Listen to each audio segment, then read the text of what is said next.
आंवला नवमी की आप सभी भक्तों को हार्दिक शुभकामनाएं। भगवान श्री हरि विष्णु और माता लक्ष्मी की कृपा सदैव आप और आपके समस्त परिवार पर बनी रहे। कार्तिक मास की शुक्ल पक्ष की नौमी तिथि को आंवला नवमी, अक्षय नवमी के नाम से जाना जाता है और इस बार साल 2025 में 31 अक्टूबर 2025 को आंवला नवमी, अक्षय नवमी का पावन पर्व मनाया जाएगा।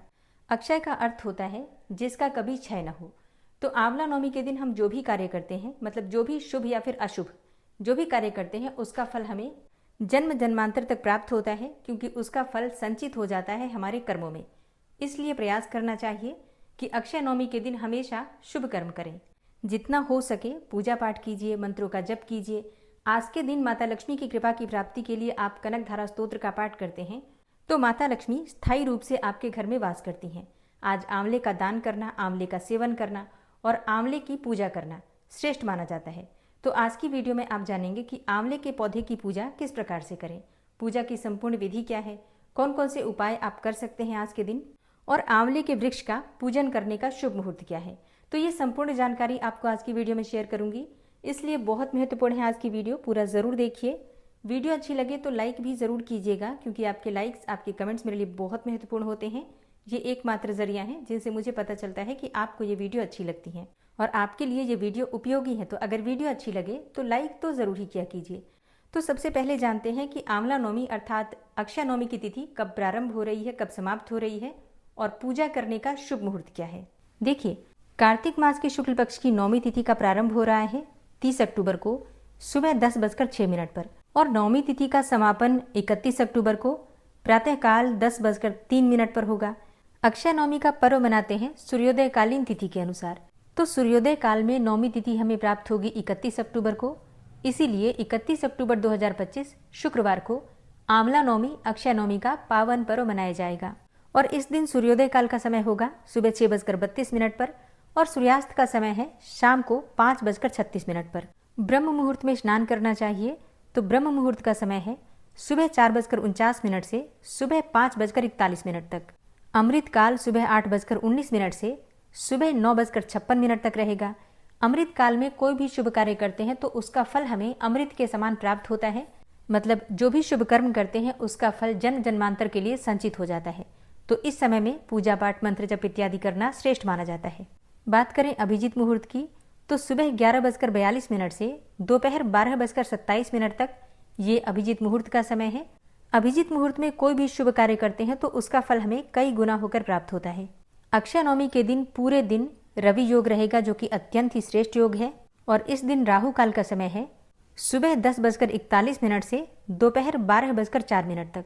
राहु काल में कोई भी शुभ कार्य प्रारंभ नहीं करना चाहिए, लेकिन अगर आप पहले से कर रहे हैं तो बिल्कुल कर सकते हैं। अच्छा, इस बार अक्षय नवमी शुक्रवार के दिन पड़ी है, जो कि अत्यंत ही श्रेष्ठ है। ये एक दुर्लभ संयोग है जो हमेशा नहीं मिलता है। तो अगर आप में से कोई भी भक्त माता लक्ष्मी की कृपा की प्राप्ति के लिए वैभव लक्ष्मी का व्रत शुरू करना चाहते हैं तो आज से प्रारंभ करें, बहुत ही शुभ फलों की प्राप्ति होगी। और हाँ, माता लक्ष्मी की पूजा विधि विधान से कीजिए। अधिक से अधिक माता लक्ष्मी को प्रसन्न करने के लिए मंत्रों का जप कीजिए। ठीक है, आज का दिन अत्यंत ही श्रेष्ठ है, अत्यंत ही दुर्लभ है। आप अगर किसी भी प्रकार की आर्थिक तंगी से परेशान हैं तो माँ लक्ष्मी की पूजा के लिए, उनकी प्रसन्नता के लिए आज का दिन आपके लिए वरदान के समान है। अब बात करें कि आंवला नवमी के दिन आंवले के वृक्ष के पूजन का शुभ मुहूर्त क्या है। तो देखिए, सुबह से जैसे सूर्योदय काल से लेकर और जब तक नवमी तिथि है तब तक आप पूजा कर सकते हैं। जैसे कि सुबह 6:32 से सुबह 10:03 तक आंवले के वृक्ष का पूजन आप कर सकते हैं। और जैसे कि शाम के समय भोजन बनाते हैं आंवले के वृक्ष के नीचे, तो शाम को भोजन बना सकते हैं। मतलब नवमी तिथि सूर्योदय काल में अगर होती है तो पूरे दिन और रात्रि इसी तिथि का मान आपको प्राप्त होता है। इसीलिए अगर आप शाम को भोजन बनाते हैं आंवले के नीचे तो मन में किसी भी प्रकार का संशय नहीं रखना है।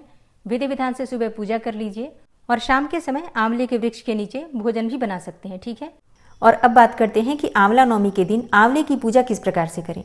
देखिए, अगर आपके घर के आसपास कहीं पर भी आंवले का वृक्ष है तो सबसे पहले तो जाकर वहां पर थोड़ी सी साफ सफाई कर दीजिए। मतलब अगर संभव हो तो एक दिन पहले ही साफ सफाई कर लीजिए, और अगर ऐसा नहीं कर पाते हैं तो उस दिन भी जाकर और पौधे के पास साफ सफाई कर सकते हैं। तो जैसे कि आंवला नवमी के दिन आपको प्रातःकाल जल्दी उठना है। सुबह उठकर नित्य कर्मों से निवृत्त होकर आप स्नान कर लीजिए। इसके बाद जैसे कि आप प्रतिदिन जो पूजा करते हैं, भगवान सूर्यदेव को जल देते हैं, अपने घर के मंदिर में पूजा करते हैं, जो भी आप प्रतिदिन की पूजा आपकी है वो कर लीजिए। फिर इसके बाद आंवले के पूजा की सामग्री आपको लेना है। आंवले की पूजा में सामग्री क्या चाहिए? देखिए, आंवले में आज के दिन कच्चा दूध अर्पित किया जाता है।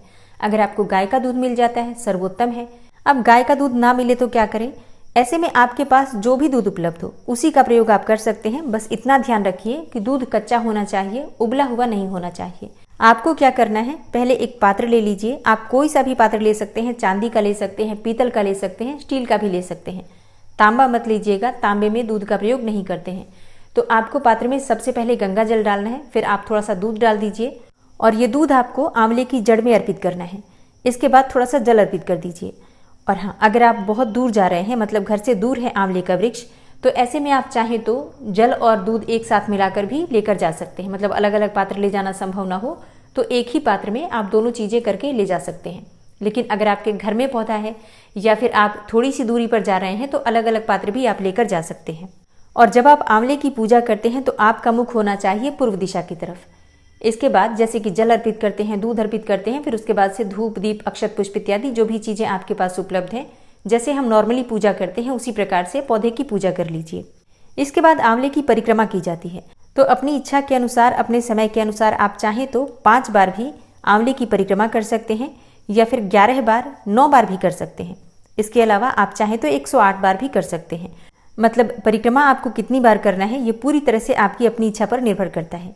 वैसे कम से कम 9 बार आंवले की परिक्रमा करनी चाहिए।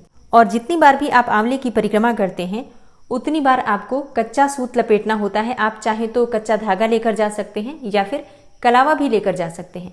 आंवले की परिक्रमा करते हुए धागा लपेटते जाइए और गिनती करने के लिए आप चाहें तो आंवले का ही प्रयोग कर सकते हैं या फिर आप चाहें तो मूंगफली या चने का भी प्रयोग कर सकते हैं। वैसे आंवला नवमी है, कहा जाता है कि आंवले के द्वारा ही आंवले के वृक्ष की परिक्रमा करनी चाहिए। तो आंवला ले लीजिए, जितनी भी परिक्रमा आपको करनी है उतनी बार आपको आंवला अर्पित करना है। और जो सारे आंवले इकट्ठे हो जाएं, मतलब जितना आप परिक्रमा पूरा कर लेते हैं, फिर जितनी भी संख्या में आपके पास आंवले इकट्ठे हो जाते हैं, आप ये सभी आंवले किसी ब्राह्मण को दान कर दीजिए। आंवले के पौधे के पास आपको दीपक अवश्य प्रज्वलित करना है। हो सके तो थोड़ा सा कपूर जलाकर आंवले के वृक्ष की आरती कर लीजिए, क्योंकि आंवले के वृक्ष में ब्रह्मा, विष्णु, महेश तीनों देवताओं का वास माना गया है और माँ लक्ष्मी तो स्वतः इसमें विराजित रहती ही हैं।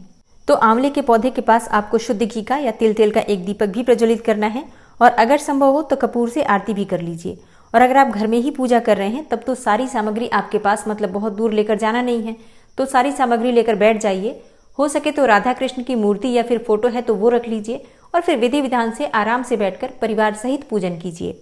और अगर आप आर्थिक रूप से बहुत अधिक परेशान हैं, मतलब अपार धन संपदा की कामना है जो कि सबकी होती है, तो आपको चाहिए कि आंवले के वृक्ष के पास बैठकर या आंवले के पौधे के पास, अगर घर में पौधा है तो घर में भी बैठकर कनकधारा स्तोत्र का पाठ करें। जितनी बार आप कनकधारा स्तोत्र का पाठ करते हैं उतनी बार एक आंवला वहां पर एक पात्र में करके रखते जाइए।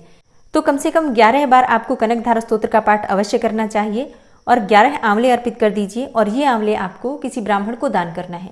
विश्वास कीजिए, बहुत जल्दी चमत्कारी अनुभव आपको प्राप्त होगा।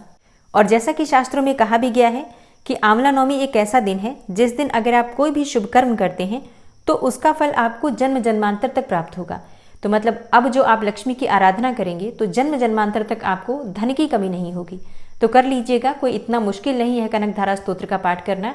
अगर नहीं कर पाते हैं पाठ स्वयं से तो आप क्या करेंगे, पूजा कर लीजिए अच्छे से और वहीं पर कनकधारा स्तोत्र आप मोबाइल पर चला कर रख दीजिए और हाथ जोड़कर माँ का ध्यान करके सुन लीजिए। आप इससे भी आपको लाभ होगा।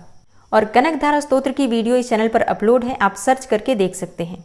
क्योंकि शाम के समय हम किसी भी पौधे में जल नहीं अर्पित करते हैं, इसलिए पूजा सुबह होगी। दीपदान आप शाम को भी कर सकते हैं, सुबह भी कर सकते हैं। तो आंवला नवमी एक बहुत महत्वपूर्ण दिन होता है, बहुत पवित्र दिन होता है। आज के दिन आंवले के वृक्ष के नीचे पूजा करने के बाद जो भी कामना रखी जाती है निश्चित ही आपकी कामना पूर्ण होती है। तो आज का दिन बहुत विशेष है, पूजा अवश्य कीजिएगा। घर के आसपास आंवला हो तो वहां जाकर कर लीजिए, नहीं तो अपने घर में ही छोटे से आंवले का पौधा लगा लीजिए। तो दोस्तों, आंवला नवमी से संबंधित ये है आज की वीडियो। उम्मीद करती हूँ आपके लिए उपयोगी होगी। तो अगर वीडियो अच्छी लगी हो तो लाइक ज़रूर कीजिए और हाँ, हो सके तो वीडियो को ज़्यादा से ज़्यादा शेयर कीजिए, जिससे कि दूसरे लोगों को भी इस वीडियो का लाभ प्राप्त हो।